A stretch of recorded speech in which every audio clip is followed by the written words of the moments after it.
বেশ অনেকদিন ধরেই ফ্রিজের এক কোনায় একটা ফুলকপি পড়েছিল, আর সেটা দিয়েই 10 মিনিটে যে এত দারুণ একটা রেসিপি হয়ে যায় যে কি বলবো। জানো তো, এই রেসিপিটা আমি প্রথম খেয়েছিলাম একজনের হাতের ছোঁয়ায়, আর তখন থেকেই এটা আমার ফেভারিট হয়ে গেছে। বৃষ্টির দিনে গরম ভাতের সাথে কি যে দুর্দান্ত লাগে খেতে। আর আমি যেভাবে নিজের বাড়িতে এটা ট্রাই করি, আজ ঠিক সেভাবেই তোমাদের বানিয়ে দেখাবো ফুলকপির ভাপা। তার জন্যই প্রথমে আমি একটা পেস্ট তৈরি করে নেব। একটি বাটিতে নিয়ে নিয়েছি পোস্ত, কালো সাদা সর্ষে, তিল, কাজু বাদাম, আদা, কাঁচা লঙ্কা, সামান্য লবণ এবং জল। এবারে সবটি উপকরণ মিশিয়ে একটি মিহি পেস্ট তৈরি করে নিতে হবে। এবার কড়াইতে সর্ষের তেল গরম করে হালকা ভাপিয়ে রাখা ফুলকপির টুকরোগুলো দিয়ে দেব। সামান্য লবণ দিয়ে ফুলকপিগুলোকে হালকা সোনালি করে ভেজে নিতে হবে।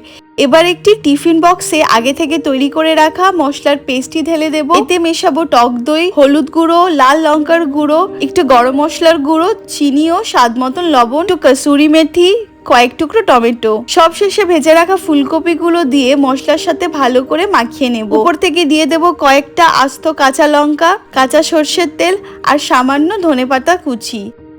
এবার টিফিন বক্সের মুখটা ভালো করে আটকে দেব।